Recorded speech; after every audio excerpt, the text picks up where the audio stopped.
గులాబ్ జామ్ తయారీ.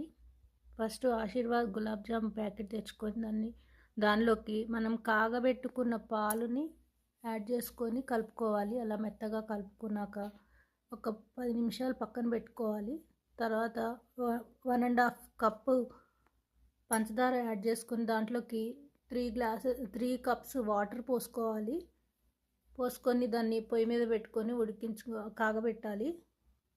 పంచదార కరిగే వరకు, కొంచెం తీగపాకం వచ్చే వరకు పొయ్యి మీద పెట్టుకొని తిప్పుతూ ఉండాలి. తర్వాత మనం ఇందాక కలిపి పెట్టుకున్న మిశ్రమాన్ని చిన్న చిన్న ఉండలుగా చేసుకొని పక్కన పెట్టుకోవాలి.